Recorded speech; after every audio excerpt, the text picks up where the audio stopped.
विद्यार्थी मित्रांनो, आपण एनएएस परीक्षेसाठीचे आपले सराव प्रश्न पाहत आहोत। तर एनएएस परीक्षेमध्ये अशाच प्रकारचे प्रश्न विचारले जातात। तर बघा, खालील आयताकृती शेतात रेखांकित भागात गवत लावले आहे, तर किती भाग शिल्लक राहिलेला आहे। तर रेखांकित भागात गवत लावले आहे म्हणजे किती भाग आहेत गवत लावलेले। रेखांकित म्हणजे शेड केलेला।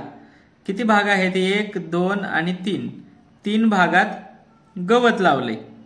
मग शिल्लक भाग कोणता आहे बघा, किती आहेत शिल्लक भाग, 1 2 3 4 5। शिल्लक भाग किती आहेत बघा, 5। आणि एकूण भाग किती आहेत बघा, 1 2 3 4 5 6 7 8। एकूण भाग आहेत 8। मग 8 छेदस्थानी लिहायचं आणि शिल्लक भाग रेखांकित भागापेक्षा जे पांढरे भाग आहेत की ज्या भागात गवत लावलेलं नाही, अरेखांकित भाग आहेत, त्या भागात गवत लावलेलं नाही। म्हणजे शिल्लक भाग किती आहेत, 5/8। पर्याय क्रमांक 4। कळलं, शिल्लक भाग आहेत 5 आणि एकूण भाग आहेत 8 म्हणजे 5 पैकी 8।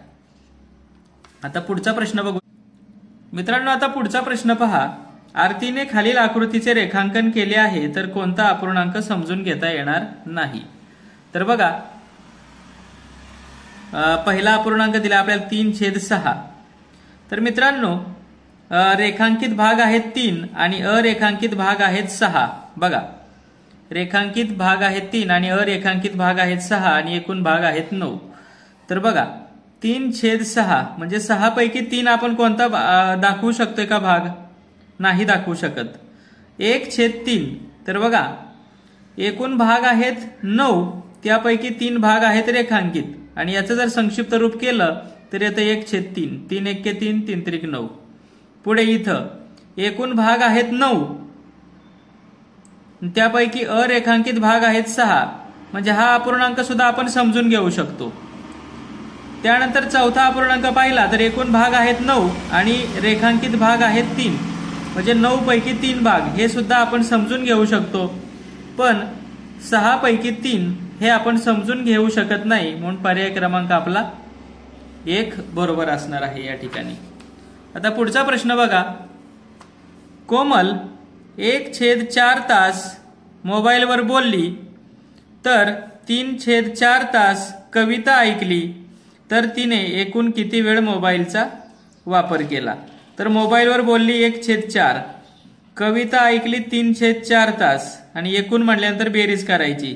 4 आहे तसाच लिहिला आणि अंशांची बेरीज 3 आणि 1 4, वरती आणि खाली अंश सारखा आहे, छेद सारखा आहे। 4ला 4ने भागलं तर किती येणार आहे, 1। मग तिने एकूण किती वेळ मोबाईलचा वापर केला, तर 1 म्हणजे 1 तास वापर केला। आता पुढचा प्रश्न बघा, खालीलपैकी कोणते विधान चुकीचे नाही। तर बघा, या ठिकाणी बघा 0.4 पेक्षा 0.4 इथं मोठा दाखवलेला आहे। 0.4 आणि 0.40 यांची किंमत एकच असते, म्हणजे हे चुकीचं आहे। चुकीचे नाही म्हटलंय, आपल्याला बरोबर शोधायचंय। आपण जर चौथं विधान पाहिलं ना मित्रांनो, तर ते आपल्याला बरोबर वाटतंय।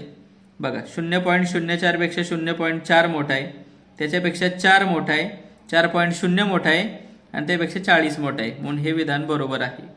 इथं सुद्धा जर तुम्ही पाहिलं तर हे विधान चुकीची आहेत, आपल्याला बरोबर शोधायचे। आता पुढचा प्रश्न बघा, शीतलने खालीलप्रमाणे साहित्य खरेदी केले व दुकानदारास 500 रुपये दिले, तर परत किती रुपये मिळतील। तर बघा, 20 रुपये 50 पैसे म्हणजे 20.50 रुपये प्रमाणे 10 किलो साखर घेतली, तर साखरेची किंमत होणार आहे मित्रांनो 205 रुपये। ओके, 10.25 रुपये प्रमाणे 20 नग साबण घेतले, तर यांची सुद्धा किंमत किती होणार आहे मित्रांनो, 205 रुपये होणार आहे साबणांची सुद्धा। ओके, तर आता बघा यांची बेरीज करूया। एकूण किती रुपये होतात बघा, 5 आणि 5 10, एकाचा 1 तसाच 410। 410 रुपये होतात तिची खरेदी आणि दुकानदाराला तिने दिले 500 रुपये। मग 500 मधून 410 वजा करायचे, मग दुकानदार तिला किती पैसे परत देईल, 90 रुपये परत देईल, म्हणून पर्याय क्रमांक आपला 3 बरोबर आहे। आता पुढचा प्रश्न बघा, 142.03 अधिक 8.93, तर बेरीज करताना काय करायचं, बरोबर बेरीज करायची। 3 आणि 3 6, 0 आणि 9 9 8 आणि 2 10, हातचा आला 1, 4 आणि 1 5, एकाचा 1 तसाच, पॉईंटच्या खाली पॉईंट, 150.96. पर्याय क्रमांक आपला 3 बरोबर आहे. आता पुढचा प्रश्न बघा. प्रशांत 10:35 मिनिटांनी म्हणजे 10:35 शाळेत पोहोचला. त्यावेळी शाळेतील घड्याळात कोणता कोण तयार झाला होता? तर मित्रांनो 10:35 घड्याळात विशाल कोण तयार होत असतो. आता पुढचा प्रश्न बघा. विनोदला शाळेच्या आवारात 2 4-चाकी कार आणि 3 चाकी रिक्षा उभ्या असलेल्या दिसल्या.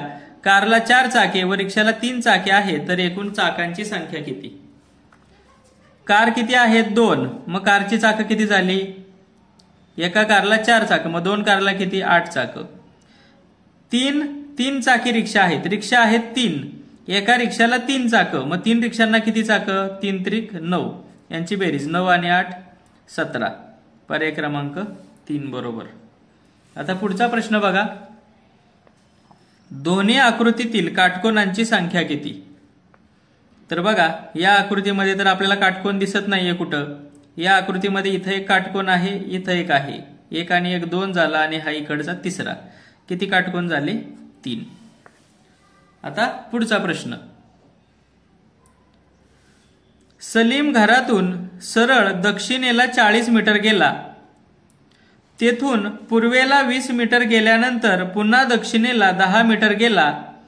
त्यानंतर पश्चिमेला 40 मीटर गेल्यानंतर 30 मीटर अंतरावरील दक्षिणेकडील शाळेत पोहोचला. तर त्याला किती मीटर अंतर पार केले व किती वेळा तो काटकोनात वळला? तर बघा समजा सलीम इथं आहे, तो दक्षिणेला 40 मीटर गेला. इकडं किती आला? हे अंतर किती झालं? 40 मीटर. दक्षिणेला आला, तेथून पूर्वेला 20 मीटर आला. ही पूर्व दिशा असते, दक्षिण खालची असते, बरोबर. पूर्वेला 20 मीटर गेला, पुन्हा दक्षिणेला 10 मीटर आला, त्यानंतर पश्चिमेला 40 मीटर गेला, बरोबर. आणि पुन्हा पश्चिमेला 40 मीटर गेल्यानंतर 30 मीटर अंतरावरील दक्षिणेकडील शाळेत पोहोचला. म्हणजे इकडं तो किती आलाय? पुन्हा 30 मीटर आलाय, बरोबर.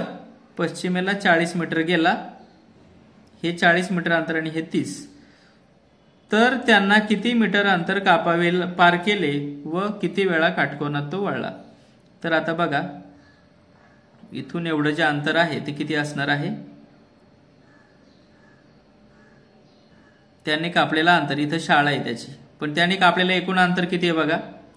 40 आणि 20 60 आणि इथं 10 आहे की नाही. 40 आणि 20 60, 60 आणि 10 70, 70 आणि 40 110, 110 आणि 30 140. तो इथं आहे, त्याची शाळा इथं आहे. त्याने एकूण किती अंतर कापलं? 140 मीटर अंतर कापलं. आणि किती वेळा तो काटकोनात वळला? बघा इथं एकदा वळला, इथं एकदा वळला, इथं एकदा वळला आणि इथं एकदा वळला. म्हणजे बघा 1 2 3 4 काटकोनात वळला 4 वेळा आणि 140 मीटर त्याने अंतर कापले. म्हणजे पर्याय क्रमांक 3 बरोबर आहे. आता पुढचा प्रश्न. वर्तुळाला किती केंद्रबिंदू आहेत?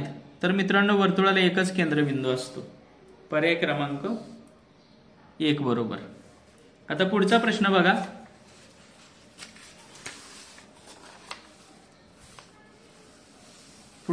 बघा. या ठिकाणी 8व्या प्रश्नामध्ये आपल्याला एक आकृती दिलेली आहे आणि जीवा कोणती आहे ते विचारलेलं आहे. तर मित्रांनो जीवा कोणती असते? वर्तुळाच्या कडेवरील कोणतेही 2 बिंदू जोडणारी रेषाखंड म्हणजे जीवा. आता ए आणि बी, ए बी ही काय आहे? जीवा आहे. पुढे 8 सेंटीमीटर व्यासाचे वर्तुळ काढण्यासाठी पुढीलपैकी कोणता पर्याय वापराल?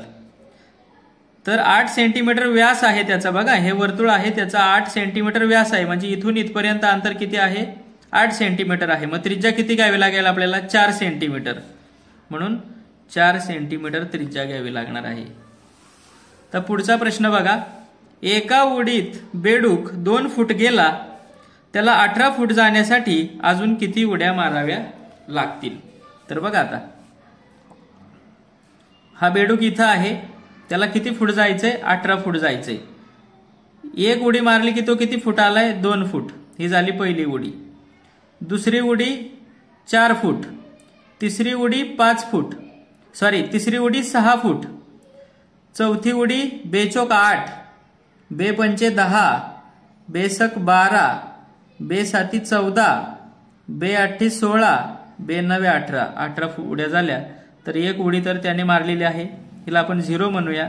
तर त्याला अजून किती उड्या माराव्या लागतील बघा? 1 2 3 4 5 6 7 8. आधी ऑलरेडी एक उडी मारलेली आहे त्याने, म्हणजे ते 2 फूट अंतर त्याने का पार केलेलं आहे. उरलेले 8 फूट जे आहेत, उरलेले ज्या 16 फूट आहे त्यासाठी त्याने 8 उड्या माराव्या लागतील. आणि मग किती होणार? 8 दूने 16, 16 आणि पहिले 2 18. म्हणजे किती? एक उडी मारल्यानंतर त्याला किती उड्या माराव्या लागतील? 8 उड्या माराव्या लागतील. तर पुढचा प्रश्न बघा. सरिता कोल्हापूरहून प्रवासाला निघाली. एकाच मार्गावरील इतर शहरांचे अंतर दिले आहे. Karad 60 kilometre, Pune 240 kilometre, Mumbai 480 kilometre, Satara 125 kilometre. तर आपल्याला विचारलेलं आहे कोल्हापूरहून दुसरे व तिसरे शहर यातील अंतर काढा. तर ही कोल्हापूरहून निघालेली आहे. इथं आहे कोल्हापूर. कोल्हापूरला पहिलं शहर लागतं, कोल्हापूर नंतर कराड. आपल्याला विचारलंय दुसरं आणि तिसरं शहर. तर कोल्हापूरहून हे पहिलं शहर, दुसरं शहर पुणे आणि तिसरं शहर मुंबई. आणि मग दुसऱ्या आणि तिसऱ्या शहरातला अंतर. मग मुंबई आहे 480 किलोमीटर आणि पुणे आहे 240 किलोमीटर. यातला अंतर किती येणार आहे? 240 किलोमीटर. पर्याय क्रमांक 1 बरोबर. आता पुढचा प्रश्न बघा. मधूने डेअरीमधून 1 लिटर 200 मिलीलिटर दूध आणले. तिने स्वतःसह आई, वडील आणि मैत्रिणींना समान दुधाचे वाटप केले. तेव्हा प्रत्येकाच्या वाट्याला 150 मिलीलिटर दूध आले. तर मधूच्या मैत्रिणी किती हजर होत्या? तर एकूण दूध किती आहे बघा? 1 लिटर 200 मिलीलिटर. म्हणजे मिलीलिटर मध्ये रूपांतर केलं तर किती येणार आहे? 1200 मिलीलिटर येणार आहे. 1 लिटर 200 मिलीलिटर याचं मिलीलिटर मध्ये रूपांतर केलं तर किती येणार आहे? 1200. प्रत्येकाच्या वाट्याला किती आला? 150. मग 1200ला 150 ने भागायचं. शून्याला 0 गेला. 15ला 120ला 15 ने भागलं तर किती येतं? 15 8 120. एकूण लोक किती होते? 8 होते. त्यापैकी मधू 1, आई 2, वडील 3. 8 मधून 3 लोक कमी केली तर उरलेल्या मैत्रिणी होत्या. तर मैत्रिणी किती होत्या? 5 मैत्रिणी होत्या. तर अशा पद्धतीने हा प्रश्न सोडवायचा आहे. ओके. इतर सुद्धा प्रश्न तुम्हाला पाहिजे असतील तर त्याची लिंक मी डिस्क्रिप्शन मध्ये दिलेली आहे.